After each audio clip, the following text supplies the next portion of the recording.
코로나와 같은 재난을 겪은 사람에게 개인적인 극복도 중요하지만 진상규명만큼 큰 치유는 없습니다. 이거는 햇소리예요. 또 그 진상규명이라는 것은 결코 이루어지지 못하는 게 대부분이기 때문에 한을 남기는 일이 될 수도 있어요. 진상규명이 제대로 되면 그 사람이 아픔을 극복하는 데 도움이 되지만 진상규명이 제대로 되지 못하면 또 다른 한을 만들어내기도 한다는 거, 이거부터 먼저 우리가 알 필요가 있어요. 그런데 어떤 일이 벌어질 때마다 우리 사회에서 일어나는 가장 진리와 같은 진상규명이 먼저입니다. 책임 소재를 밝히는 게 먼저입니다. 책임 소재를 밝히는 게 우선입니다 하면서 뭐 어쩌고저쩌고 수사본부를 구성해라 라고 하는 거는 소위 말해서 법이라는 걸 내세워 가지고 책임 소재를 누구 탓으로 돌리면서 나는 책임 없어? 쟤는 책임 있는 놈이야? 쟤를 족살을 내? 하는 그 프레임에서 익숙한 사람들이 사용하는 논리고, 소위 진상규명이라는 건 누구 탓이냐, 누구의 책임이냐, 남 탓으로 돌리기가 되고 마는데, 이렇게 진상규명을 외치는 것이 탓할 사람 찾기에 자신이 앞장서는 상황이 된다는 것에 대해 초롱씨는 알까요? 그렇게 하면 초롱씨의 아픔이 치유될까요? 아니면 이 전쟁터의 싸움에서 이용당하는 희생자가 되고 말까요? 진상규명이 우선이다 하면 내가 죽거나 누군가가 죽거나 사는 것은 억울한데, 이 억울한 거를 천하에 명명백백하게 밝히기만 하면 세상은 정의가 실현될 거라고 하는 억울해서 죽은 귀신들이 하는 소리가 진상규명이 우선입니다 라고 구분을 나눌 수 있어요. 그거를 귀신파 또는 책임 소재파 이렇게도 나눌 수 있는데, 그거를 일상적인 용어로 이야기를 하면 법을 내세워 가지고 권력을 휘두르는 인간, 또 그 법과 권력에 억울하게 희생돼서 죽었다고 믿는 인간, 이 두 파로 세상을 구분한다면 이런 이야기가 나오게 된다는 거죠.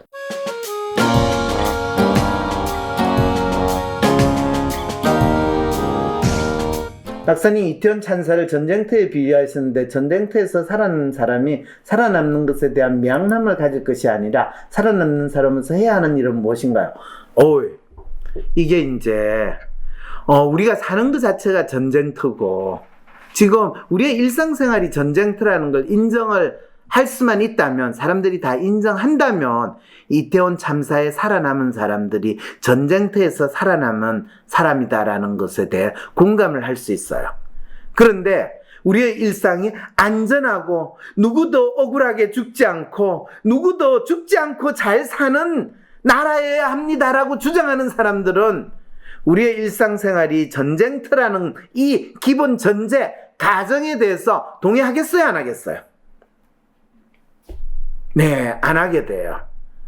우리의 일상은 안전해야 되고 안전한 일상을 유지해야 됩니다 라고 주장하는 그분들한테 제가 지금 해주는 마음 읽기 서비스, 이거 원하는 서비스예요, 원하지 않는 서비스예요? 네, 이 참 희한한 상황이 벌어지죠. 안전하다고 믿고 싶은 사람들은 자기 삶이 전쟁터라는 걸 그냥 부정하고 싶은 거예요? 믿고 싶지 않은 거예요? 그 질문은 참 어려운 질문이에요. 왜냐하면 나의 일상이 안전해야 됩니다, 안전했으면 좋겠습니다 라는 그 사람은 일상생활을 어떤 마음으로 살고 있을까요? 조심성심이죠. 살아남아야 하는데 하면서 걱정하면서 살고 있죠, 그죠? 그러면 그게 전쟁터예요, 안전한 삶을 사는 거예요? 전쟁터죠. 자기가 전쟁터에 있으면서 이 전쟁터가 안전한 후방이어야 합니다 라는 그 기대와 그 믿음으로 살면 되게 모순적이네요. 그렇죠, 모순적이죠. 그럼 전쟁터에서 이 사람은 죽기 쉽겠어요? 살기 쉽겠어요?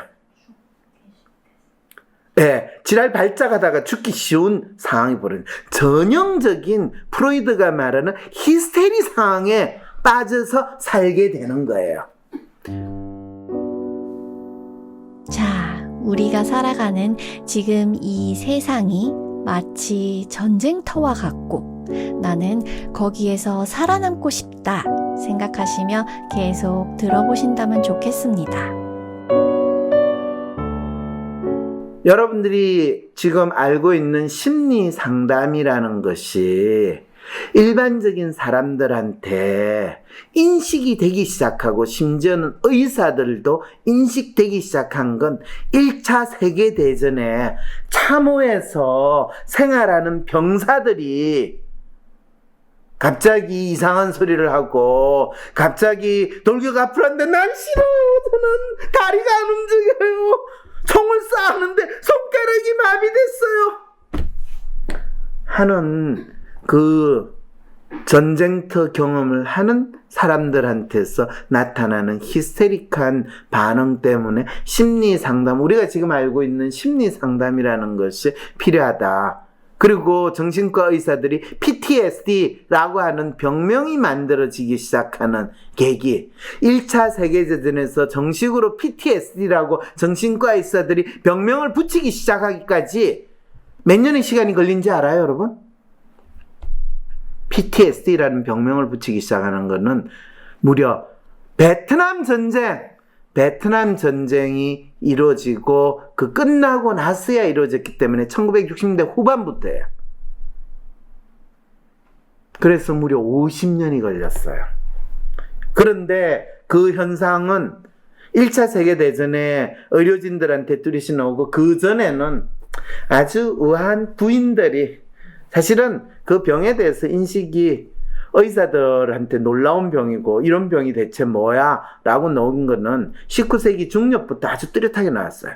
그런데 놀랍게도 18세기 이전에는 그 병을 히스테리라는 병이라기보다는 그냥 사탄이 들어왔다, 저주를 받았다 라고 일반적으로 몰아듣는 병이었지 결코 그거를 히스테리라는 병명조차 붙이지 않았어요. 그리고 그런 사탄이 들어왔거나 그거 한 거는 높은 귀족이거나 왕족이거나 이런 사람들한테는 결코 붙이지 않았어요. 왜? 그 인간들은 어떤 미친 짓을 해도 다 그럭그럭 훌륭하신 분이거든요. 그런 걸 하는 건 일반 평민들, 소위 말해서 부르주아 또는 노예들이 그런 짓을 하면, 천민들이 그런 짓을 하면 가지도 않고 그냥 죽여버렸으면 끝이니까 알려고도 안 해. 진상규명 필요 없어요. 그래놓고 전쟁터가 안전한 게 가능한가요? 웃으면 안 되겠죠. 전쟁터에서 안전을 이야기하는 거가 미친 소리죠, 그죠? 전쟁터에서는 안전 이야기 안 해요. 뭘 이야기해요? 뭘 이야기하긴, 적을 무조건 죽이라고 하는 쪽에 한쪽 명령이 있고 끼리끼리 뭐야 어떻게 살아남을까를 고민하는 거지 뭐 다른 걸 물어봐요. 그게 진상규명 같은 소리 안 해. 전쟁터와 같은 세상. 그렇기에 어디를 가든 안전하게 지켜줄 수 있는 나라인 것이 맞다라는 위안은 공허할 수밖에 없는 것이었네요. 그 고지전, 여러분 전쟁터가 어떤지는 라이언 일병 구하기, 고지전, 1917년 저 전쟁 영화 보는 거 되게 좋아하거든요. 그거를 통해 가지고 인간 심리에 대해서 많은 걸, 저기에서 어떤 세뇌가 작동하고 있는가, 어떤 미신을 전파하고 있는가, 저기에서 진실이 어떻게. 전쟁터에서 가장 중요한 건요, 안전이 아니라요, 살아남는 거예요. 그러면 대한민국은 살아가는 사람들은 어떻게 하면 살아남는가를 생각해야지. 안전한 나라를 만들어 달라, 개뿔. 그런 희한한 미신을 여당 야당 정치인들이 전파를 할 때 이건 무슨 개소리인가 하는 생각이 들거든요. 자, 그런데 이 진상규명만큼 큰 치유는 없습니다. 근데 이 사람은 안타깝지만 이분을 제가 공격하는 게 아니라 지가 무슨 소리 하는지 모르고 그냥 주위에서 떠들어준 소리를 지가 적어주니까, 또는 본인이 이렇게 이야기하는 게 정답이야, 내가 내 마음을 잘 표현하는 거야 라는 마음으로 표현했다고 하면 누구로부터도 제가 좋은 소리는 못 듣지만 사실이거든요. 이 사람이 마음이 약했었던, 이 사람이 살아남아가지고 아직 자기가 이게 뭔지를 모르는 상황이 있었던, 어쨌든 혼란스러운 마음에서 자기가 처한 이 상황과 뭔가 자기 마음을 표현하고 싶은 상황인데 지 마음을 정확히 알지 못해서 그냥 조금이라도 자기를 위로하고 자기 잘못을 자책하거나 또는 자기 잘못을 질책하지 않는 무슨 이야기든지 간에 반가운 거고, 또 그거를 누구 책임으로 돌릴 때 가장 만만한 국가 책임, 그냥 모두의 책임으로 돌리니까 그 책임은 이 공기와 같이 분산이 돼가지고 미세먼지처럼 한반도에 펼칠 수 있는 책임이 되니까 아주 좋은 거거든요. 그것이 바로 국가 책임이라고 이야기하고 진상규명이 우선한다라고 이야기하는, 왜 법으로 처리하라고 그러면 그거는 대통령이나 이상민 장관이 할 일이니까 그 인간들은 결국 자기도 책임이 아니라고 할 테니까, 법을 가지고 노시는 분들은, 한이 있는 사람들이 해줄 수 있는 이야기는 진상규명이에요. 이 한 맺힌 역사는 우리 여름에 남양 특집 보면 이 나라는 죽은 귀신조차도 잠들지 못해가지고 밤에 꼭 나타나. 그것도 잠자는 사또한테 나타나가 잠 못 자게 하면서 저희 원한을 풀어주세요 하는 게 바로 진상규명이야. 와, 이 진상규명의 역사가 얼마나 오래됐는지 아시겠죠? 영화 덩케르크에서 독일군에 패하고 돌아온 패잔병들에게 한 노인은 생한한 병사들에게 잘했다고 격려를 던지며 담요를 나눠주는 장면이 있었거든요. 한 병사가 우린 그저 살았어 돌아왔을 뿐이라고 말할까, 노인은 그거면 충분하다면서 위로하더라고요. 말씀 듣는 게 그 장면이 생각났어요. 정확히 맞아요. 너는 전쟁터에서 살아서 들어온 게 최고로 잘한 일이야. 왜? 전쟁터에서 가장 중요한 거는 네가 많은 적군을 죽이는 게 아니라 살아 돌아오는 거거든. 그게 너의 임무야. 일반 사람들은, 살아있는 사람들을 귀중히 여기는 인간들은 그 소리를 해요. 크리스토퍼 놀란 감독의 영화 덩케르크. 전쟁 상황 속에서 각자가 어떤 마음을 가지고 어떻게 행동하는지 아주 잘 묘사가 되어 있는데요.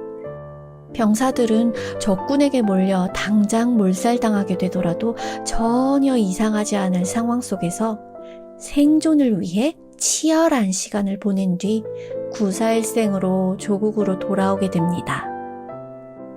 물론 이태원 참사 현장에서처럼 동지가 바로 내 옆에서 죽어가는 모습도 여러 번 보았겠죠. 돌아온 병사들은 나 때문에 전투에서 패했다. 함께 있던 동지를 구하지 못했다. 전투에서 지기까지 했는데 나만 살아 돌아왔다. 각자가 죄책감에 짓눌려 있었을 거예요. 이를 잘 보여주는 장면이 바로 한 노인이 병사에게 담요를 건네는 장면이었죠. 그 병사는 노인이 자신의 얼굴은 쳐다보지도 않았다며 자신이 폐잔병이기 때문에 그렇다 믿고 있었죠. 하지만 사실 노인이 병사의 얼굴을 쳐다보지 않았던 이유는 그가 시각장애를 가지고 있기 때문이었어요. 그 노인은 돌아온 병사들에게 살아 돌아온 것이면 충분하다라고 말을 건넸답니다. 병사들은 어쩌면 내가 전쟁터에서 전사하기라도 했었다면 하면서 차라리 죽고 싶다 느꼈을지도 몰라요. 그래서 귀향하는 동안 내내 너무나 괴로워합니다. 그렇지만 막상 도착하자 온 나라가 환호하며 그들을 맞이해 주었고, 사람들은 병사들에게 병맥주를 건네기도 했어요. 그 맥주가 얼마나 꿀맛 같았을지. 그리고 그 병사의 아픔도 나아졌답니다.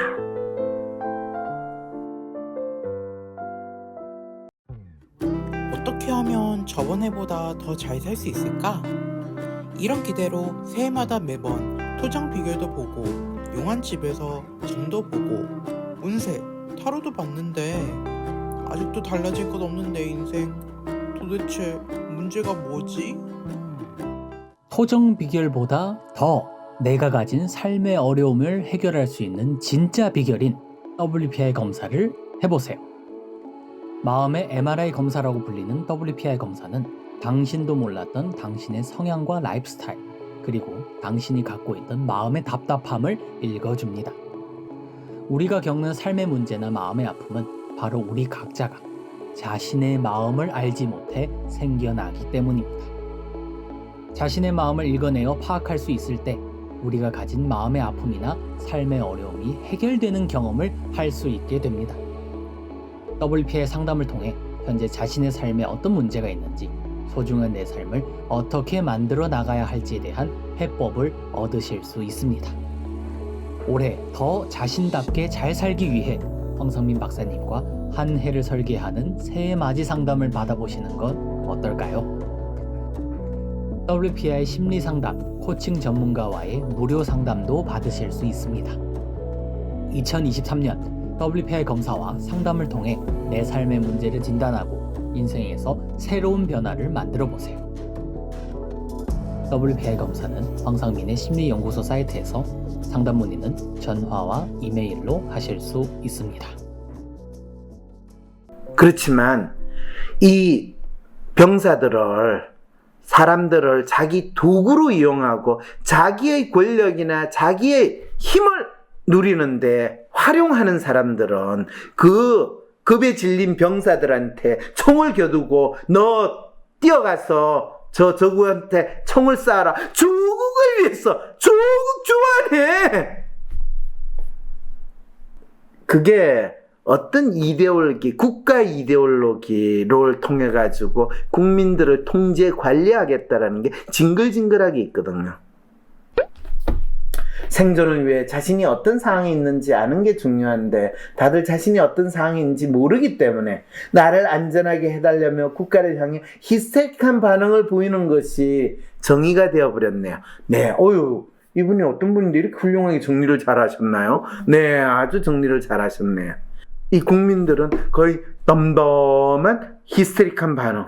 정신과 약을 안 먹어도 다 덤덤하게 있는 이 심리 상태에 있다는 게 지금 우리 국민 모두가 겪고 있는 마음의 아픔이라면 여러분, 그래서 잡혀 들어가는 거는 야당 지도자 언저리에서 있었던 그래 너 봤지? 선거에서 지면 이렇게 이제 작살 나는 거야 라는 거를 원단으로 보여주겠죠. 진상규만큼 큰 치유는 없습니다. 이런 말이 이분한테 나오는 순간 이분은 진상규명이 결코 이루어지지 않는 싸움터에, 전쟁터에 본인이 들어갔는데 이분은 이 전쟁터에서 살아남을 수 있는가? 살아는 남을 거예요.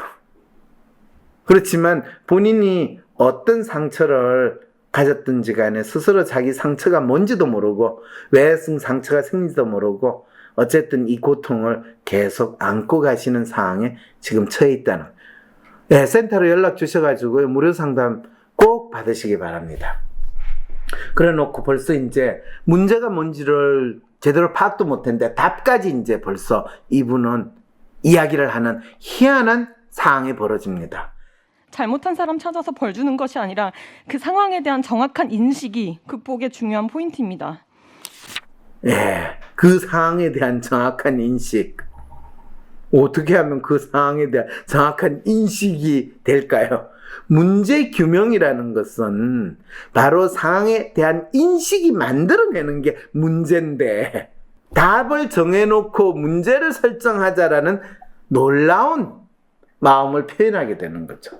정확한 인식이라는 게 이렇게 상당히 멋있는 말이긴 했지만, 저는 정확한 인식이라는 이야기를 들을 때만 어떤 문제에 대한 정확한 인식이요?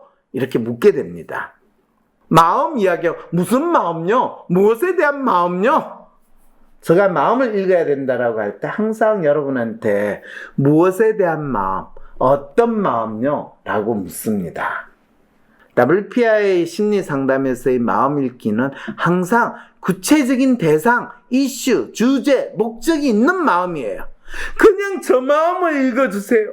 저 마음요? 저 마음이 뭔데요? 본인의 어떤 마음요? 저의 마음요. 그럴 때 본인은 그러면 어떤 사람인가요? 본인은 자신에 대해서 어떤 믿음을 가지고 있나요? 이런 질문을 하는 이유가, 나의 마음을 읽으라는 것은 나에 대한 믿음을 읽어주세요라는 이야기이기 때문에 그렇습니다.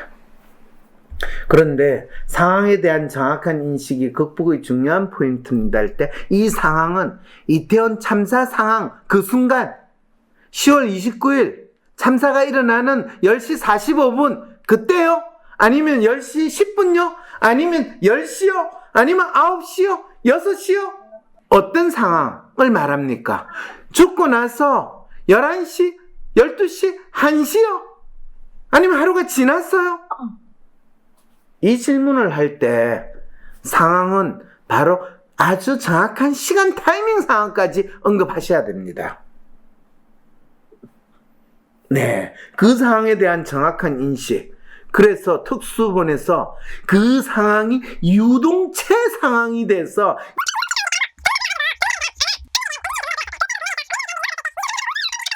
특수수사본부에서는 발표를 하고, 그 상황에 대해서 대처를 제대로 하지 못한 고 경찰서 서장, 고 소방서 서장, 고 말단 경찰 책임, 또 고 구청의 구청장, 쫙 일괄로 6명 패키지로 해가지고 기소하는 거로 진상규명 책임 파악 끝났습니다. 놀라운 수사.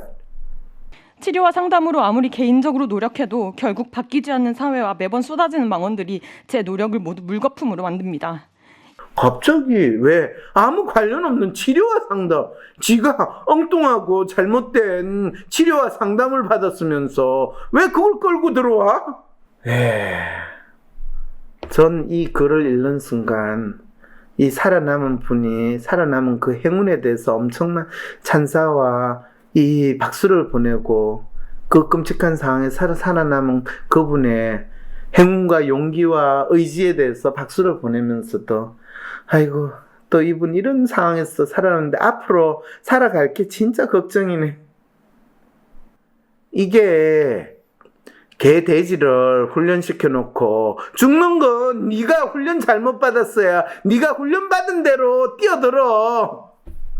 네가 잘 양육받은 대로 사육된 대로 몸무게 늘려가지고 자 도살장 끌려가야지. 꿀꿀거리지 마. 조용히 가. 그러면서 주인님의 목적에 잘 맞게 내 삶을 살았으면 기뻐하면서 웃으면서, 그래서 잘 죽은 돼지 머리는 보기도 좋다라는 이야기가 이래서 나온 거예요. 지 역할을 잘 수행해서. 내가 이렇게 이야기하면 너무 심하게 이야기하는 거고, 혹시 여러분 듣기에 너무 가슴 아프고 막말인 것 같은 느낌이 들면 여러분 자제해 주세요. 쿨다운 이렇게 여러분 꼭 댓글로 창을 달아주세요. 차라리 어느 순간에 이런 분들은 내가 그때 죽었으면 이 꼴 안 보려고 내가 더 차라리 낫지 않았을까라는 그런 삶의 아픔을 더 얼마나 많이 뒤통수 앞통수 맞으면서 이분 앞으로 살아가게 될까. 왜? 본인이 그런 상황을 겪었으면서도 지가 겪은 사안에 대해서 파악을 못하고 이렇게 엉뚱하게 또 이걸 누가 의도적으로 만든 속임수도 아닌데 이렇게 살아간다면 그 끔찍한 걸 당하고도 자기가 어떻게 살아야 되고 지금 자기한 주위에 일어나는 일이 뭔지를 모르고 그러면서 결국 바뀌지 않는 사회와 매번 쏟아지는 망언들이 제 노력을 모두 물거품으로 만듭니다. 그래서 내가 죽어도 너무나 당연한 거니까 저희 죽음을 말리지 마세요. 그 이런 마음으로 이야기를 하고 있는 황당한 상황이라는 거죠. 그러면서 또 이런 기사도 있습니다. 정신과 의사로부터 의학적 소견을 받아 트라우마로 인한 사망, 희생자로 인정. 이제 아시겠죠? 내가 나의 죽음을 헛되이 하지 말라는 이순신 장군은 나의 죽음을 희생자로 만들지 마라 라고 알려줬음에도 불구하고 희생자로 인정받는 것이, 그리고 그 희생자는 트라우마로 인정받는 것이 이 안타까운 죽음에 대한 마치 위로와 위안인 것처럼 만들어주는, 와, 제가 이렇게 설명을 하니까 이 기사가 얼마나 끔찍한 기사라는 거, 얼마나 아무 생각 없이 만들어지고 이 정신과 의사로부터 의학적 소견을 받아 트라우마로 인한 사망 희생자로 인정하고 이태원 참사 희생자 159명이고 생존 고등학생 극단적 선택조차도 트라우마로 인정을 해서 희생자로 국가가 인정해줬다 라는 것이 마치 우리 모두를 위해서 웃는 낯으로 잘 죽은 저 돼지야, 너의 죽음을 우리는 고맙게 생각해 라고 하는 도살자의 그 행위와 별로 다르지 않다는, 도살자를 제가 욕하는 이야기 아니에요. 도살자는 자기에게 주어진 역할을 했을 뿐이에요. 아니, 소, 돼지 도살하시는 분 이야기예요. 혹시 여러분들이 이거를 어떤 다른 거하고 연결시켜가지고 이상한 생각하시면 그건 제가 한 거 아니에요? 또 이런 무시무시한 나라에 제가 살고 있어요, 여러분. 이군을 이태원 참사의 트라우마로 인한 희생자로 인정해줬다는 것은 진짜 이군이 왜 죽었을까 알려고 하기보다는 그저 트라우마 혹은 PTSD라는 병명을 가져다 붙임으로써 죽음의 원인에 대해 다 밝혔다라고 믿고 싶은 마음이 그대로 표현되고 있는 것이었습니다. 그렇게 죽은 것으로 하자는 것입니다. 그것도 마치 커다란 위로와 위안인 것처럼 포장하여 알리는 상황에 대해 여러분은 어떻게 느끼시나요? 우리는 문제 제기를 해야 하지 않을까요? 저는 이런 기사가 그냥 나오는 거, 그리고 이런 식이 정부가 자신들이 잘하고 있는 일로 알리는 것 자체가 끔찍하게 느꼈다면 제가 뭔가 이상한 사람이라서 그럴까요, 여러분? 정부가 이태원 참사 고등학생을, 그래서 이태원 참사 희생자를 158명이 아니라 159명으로 인정한 거, 이거 엄청 대단한 일을 한 거죠. 트라우마로 인한 사망으로 인정했대요. 그래서 추가 희생자에 포함했대요. 그래서 행안부 관계자는 정신과 의사 3명에게 자문을 구한 거. 와, 이거 웬만했으면 안 하려고 그랬는데 정신과 의사 3분의 그 귀한 자문을 받아가지고 이 자문 받는데 얼마를 썼을까요? 1인당 10만 원 줬을까요? 30만 원 썼을까요? 자문료로 30만 원 같은. 혹시 아시는 분 있으시면 정확하게 알려주세요. 보통은 메이저 대학병원, 스카이 대학병원 정신과 의사면 최소한 30만 원을 줘요. 행안부 관계자는 적어도 대학병원 교수한테 했을 가능성이 크니까 30만 원 준 걸 합시다. 뭐 별로 중요한 이슈는 아닌데 그래도 여러분들이 너무 제가 이거를 너무 값싸게 혹시 하는가 걱정할까 봐 저 이거 하긴 했습니다. 국가가 자기가 한 일에 대해 생색내는 뜻인가요? 이 기사는 놀라운 질문을 해주셨어요. 그렇게 혹시 여러분들이 해석을 하실 수도 있는데 그거에 대해서는 제가 뭐라고 이야기 안 하겠어요. 각자 믿고 싶은 대로 믿으세요. A군의 극단적인 선택이 대한찬사와 직접적인 인과관계가 있다는 의학적 소견을 받았대요. 놀랍죠? 의학적 소견이에요, 이거. 심리적 소견도 아니에요. 의학적 소견이에요. 죽었다라는 걸 확인하는 게 중요하니까 의학적 소견인 거예요. 살아있을 때 얘가 어떤 마음으로 죽으려고 했는지는 중요하지 않아. 무시무시하지 않아요? 살아있을 때 얘가 죽고 싶은지 아닌지 알고 싶지도 않았는데 죽었으니까 희생자에 한 명 더 집어넣어야 되니까 할 수 없이 받았다라는 글을 이렇게 이야기하는 거예요.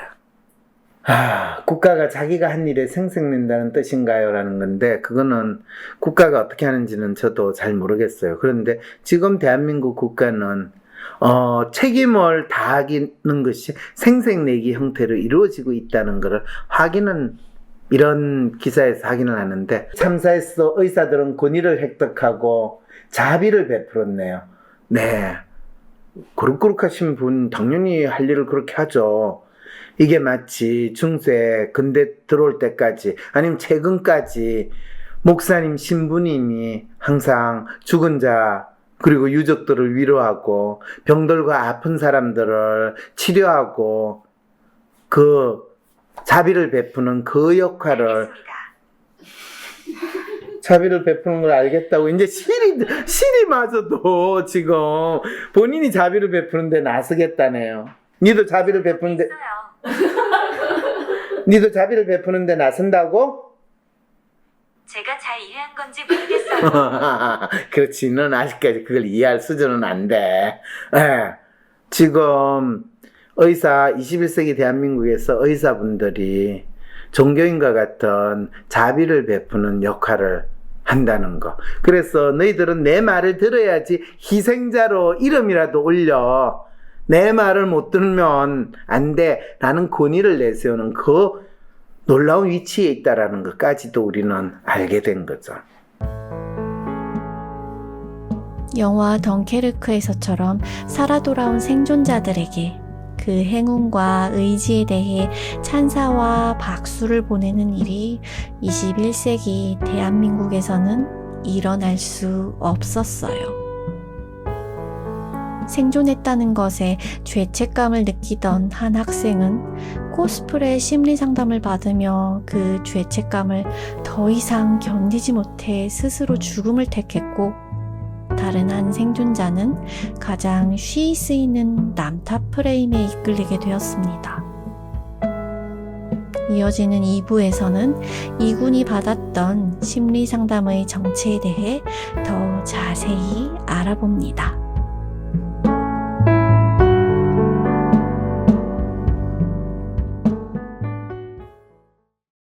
내가 원하는 대로 이루어지지 않아 답답하고 괴로울 때 어떻게 할 수 있을까요?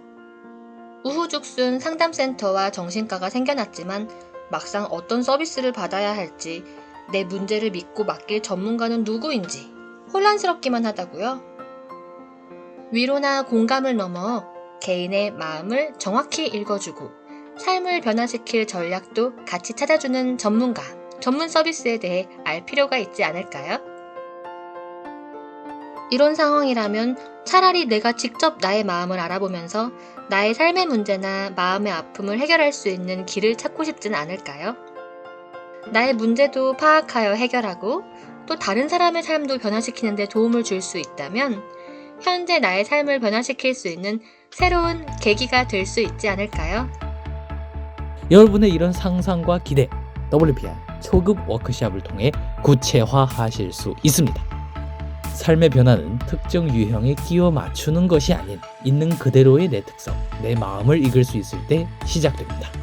한 사람의 성격과 마음을 정확히 찍어 나타내어 마음의 MRI로 비유되는 WPI 검사는 한국인의 마음에 대한 연구를 통해 개발해낸 성격 및 라이프스타일 진단 방법입니다. 셜록 황이란 닉네임으로 유명한 대한민국 대표 심리학자, 한국인의 심리를 연구한 황상민 박사님의 직강으로 WPI 검사 결과를 해석하는 방법을 통해 자신의 마음을 알고 문제를 스스로 해결하는 능력뿐 아니라 주변 사람들의 마음을 읽어주는 WPI 상담가로 발전할 수 있는 시간. 당신이 상상하는 완전히 새로운 세상. 이제 WPI 초급과정 워크숍에 참여함으로써 여러분의 삶을 바꿀 수 있는 새로운 기회를 찾을 수 있습니다. 온라인 교육 시대에 새롭게 바뀌어진 WPI 초급과정. 온라인 원격 교육으로 누구나 쉽게 참여할 수 있습니다. 신청하세요. WPI 초급과정 워크숍. 강의 구성은 이렇습니다. 오전에 WPI 상담 코칭 과정 소개, 인간의 성격과 WPI 성격 구조에 대한 이해.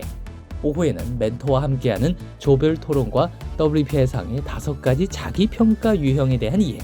그리고 황 박사님께서 직접 참가자들의 프로파일을 해석해 주시고 내 사연에 대한 1:1 원포인트 레슨까지 받으실 수 있습니다.